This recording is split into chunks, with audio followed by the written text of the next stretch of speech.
I'd been seeing this girl for a while, and I thought it was about time I proposed. I work a minimum wage job, but I wanted to save up for a nice engagement ring. What's the rule? 3 months' salary or something? She was born in September, so her birthstone was sapphire, and I picked out a beautiful sapphire ring and bought it as soon as I had the funds. I got home to my apartment and hid the ring because I didn't want her to find it by accident when she was over. I hadn't figured out how I wanted to propose yet, but I knew it had to be something special. A week of brainstorming went by, and I checked on the ring, only to find it was missing from where I hid it. Or, at least I think it was. I couldn't remember where I hid it. I didn't have any pets that could have stolen it, and I was afraid to ask my girl if she found it, cause I didn't want to ruin the surprise. Even if she found it, why would she take it? I knew she wanted me to propose, and I couldn't well do that if she took the ring. My panic deepened. I really couldn't afford another one, and what more, I'd already grown kind of attached to the one I got. I looked everywhere, ripped everything apart in my house, looked under the bed, under the pillows, in my bags. It was nowhere to be seen. I fell half into a deep depression and half into a constant state of anxiety. My girl kept asking me what was wrong, and I couldn't tell her. It was the worst. One day, on the way home from work, I stopped in my favorite vintage bookstore. I walked past the clerk and right to this section at the back. I don't know why, something just called to me there. And on the middle shelf, a copy of Pseudomonarchium daemonum by Johan Weyer caught my eye, or, translated from Latin, The False Hierarchy of Demons. It's a book written in the 1500s that accounts several demons that are thought to exist in Judeo-Christian folklore. What's more, it tells you how to summon them. I flipped through the book. It was extremely short. It was Latin, but it had an English translation on the side. The demons all had different descriptions and different powers attributed to them. Many demons were able to help you find lost treasures. I wasn't really thinking clearly. I bought the book for $5 and walked home.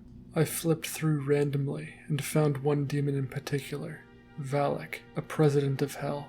He was said to look like a small child with the wings of an angel, and he rode atop a 2-headed beaked dragon. Most importantly, he was attributed with the ability to find missing treasures. Okay, fair enough, I thought to myself, and I flipped to the back of the book, to the information on how to summon the demons. The section is very short and reads, "When you have any demon, you must know his name and office. You must also fast and be clean from all pollution 3 or 4 days before, so the demon will be more obedient unto you.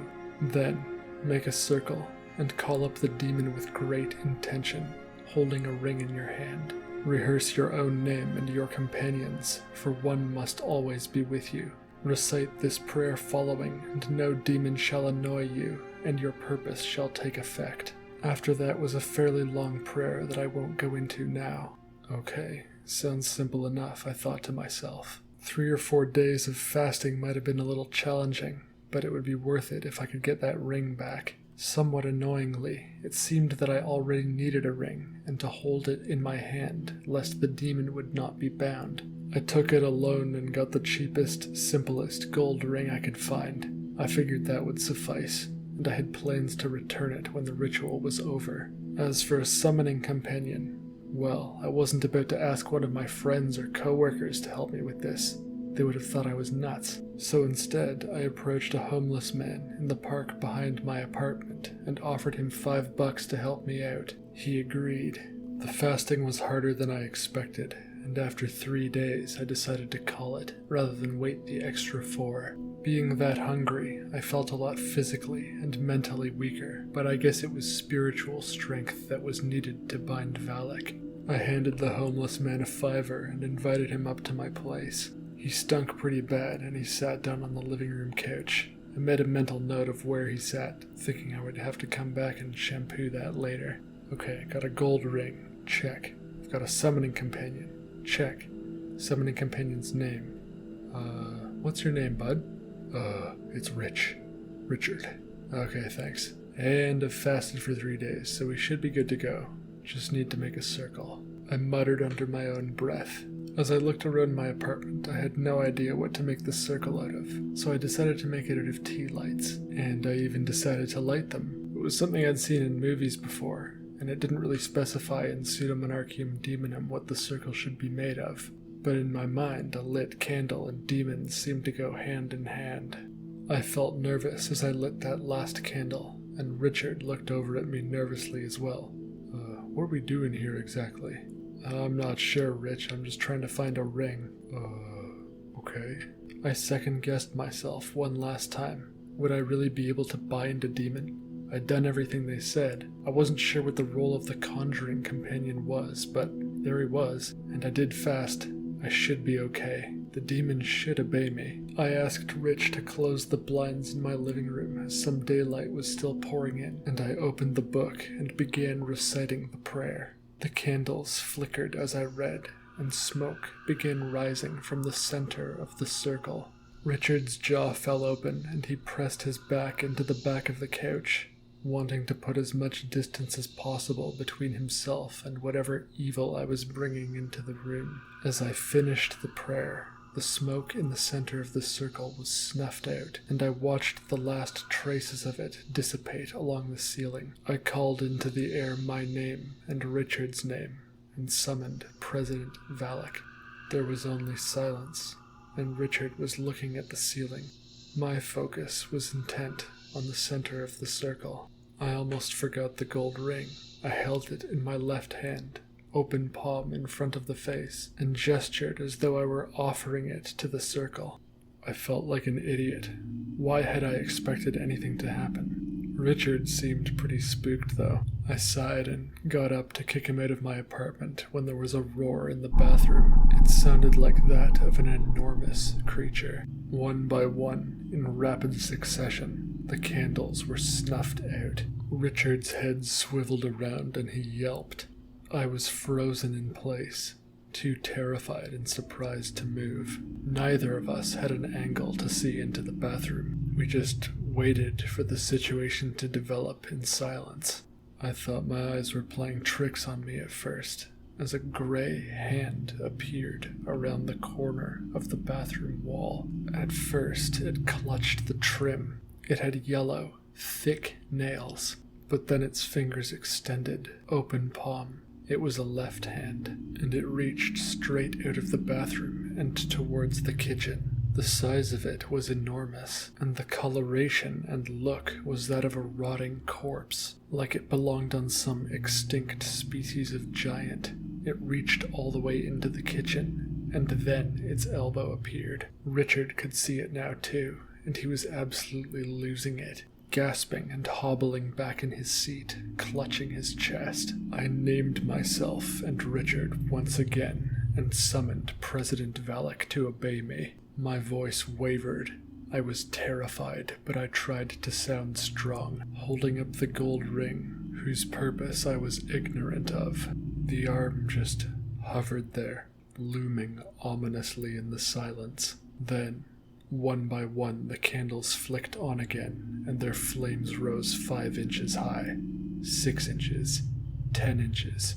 The flames roared and the wax burned quick.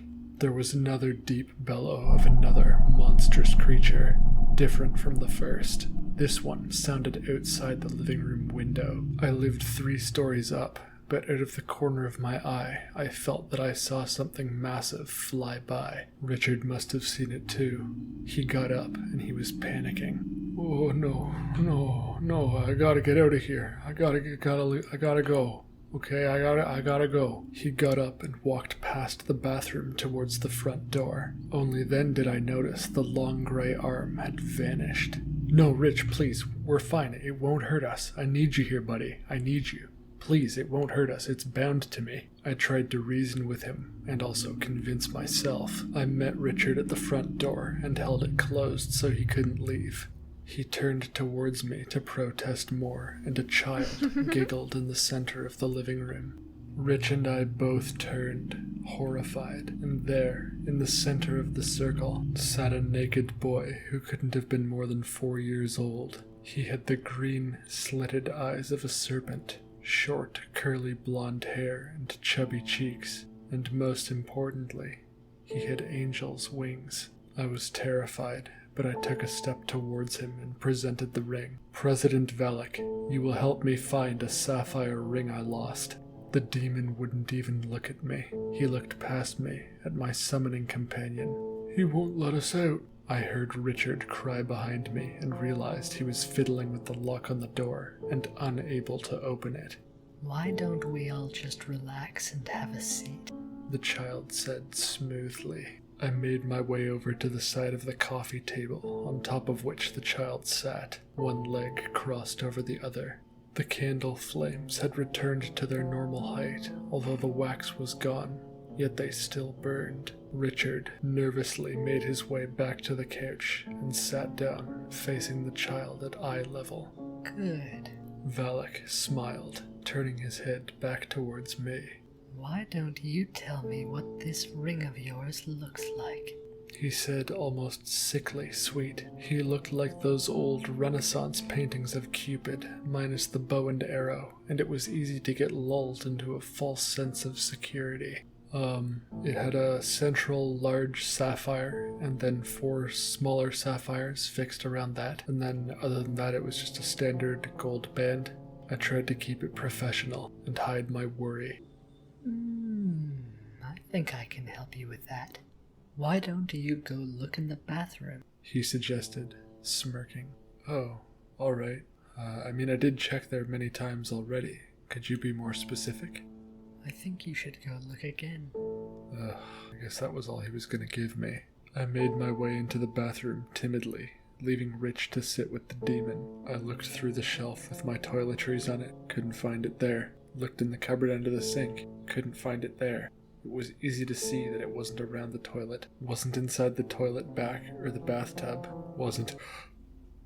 Oh, I was horrified as I glimpsed at the mirror to see a disfigured version of myself.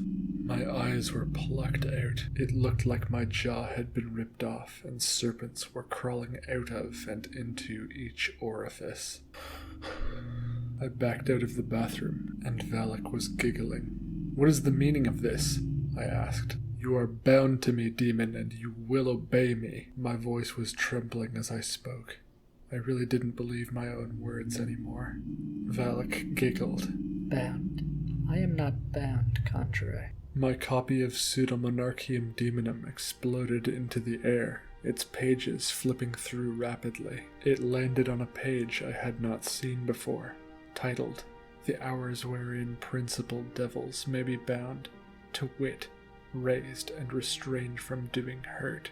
I could feel the breath leaving my body as I read the words, "A president may not be bound in any hour of the day, except the king whom he obeyeth be invocated, nor in the shutting of the evening."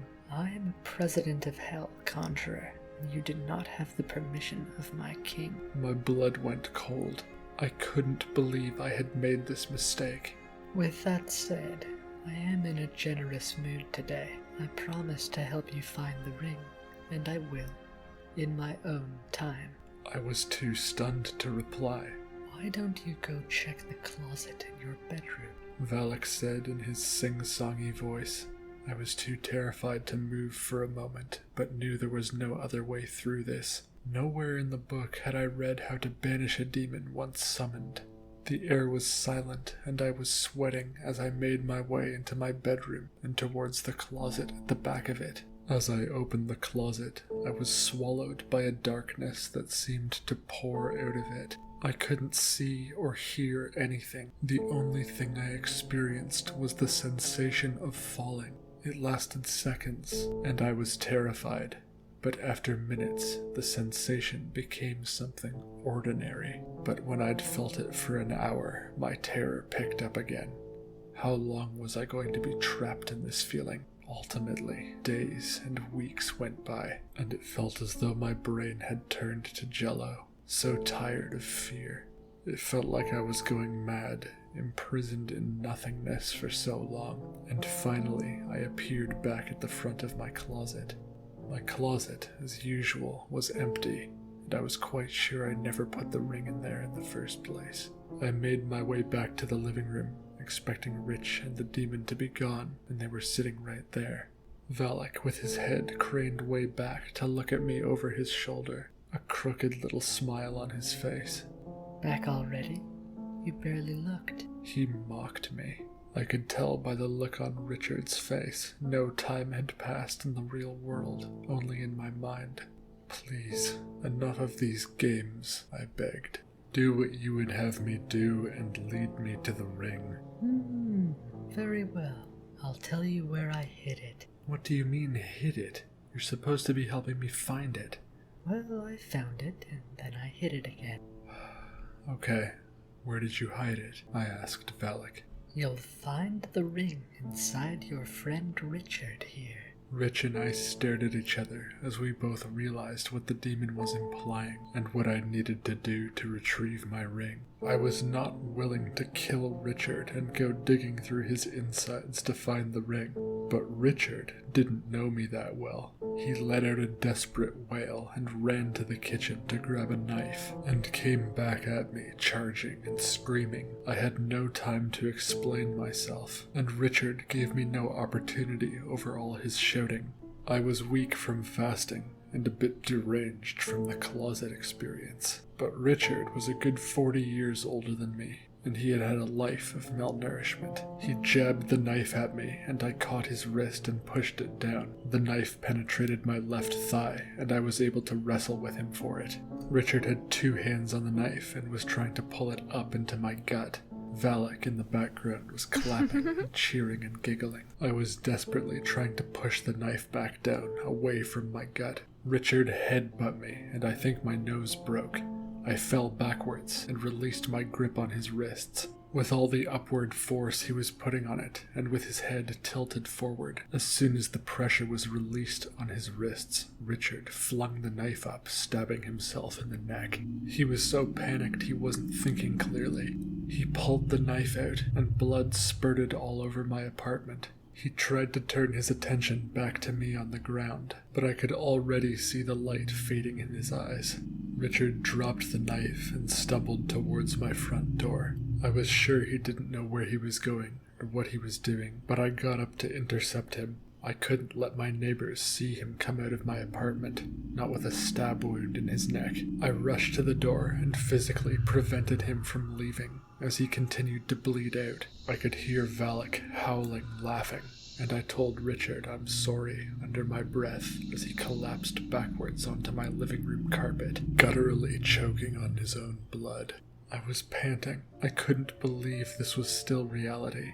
Well done, He cooed sweetly. That was the hardest part.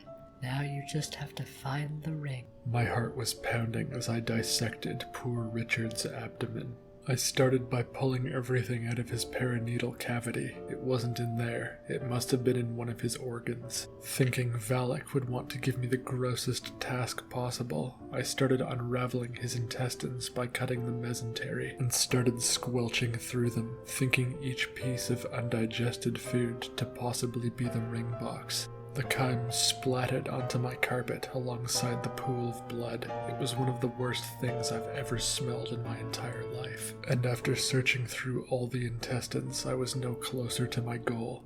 I cracked open the body's ribs with a hammer, thinking to look through the heart and lungs. And at last I got lucky. I found the ring box in his right lung, but it didn't feel any kind of satisfying to have my 3-month salary returned. I felt no relief or joy. There you go. A demon is always true to his word. Valak crooned, standing up for the first time and flying out through my window with his little angel wings. Hovering outside was a great, beaked dragon that I'm sure would have rattled me if I had any adrenaline left in my body. Valak nestled himself into the crook between the dragon's 2 heads and flew off into the sky. Hey guys, thanks for listening to that story. Next week's story is going to be the Wendigo Part 2 by request, and after that I might move away from the folklore monsters for a bit unless there are other specific requests for folklore monster stories. I recently on my TikTok went into all 72 of the demons in the Lesser Key of Solomon, or Pseudomonarchium daemonum, so I kind of want to write stories about some of those demons. And I started with Valak because he's one of the more popular ones, because of the Conjuring movies, of course. Feel free to like, comment, and subscribe, and until next time, embrace the beautiful dark.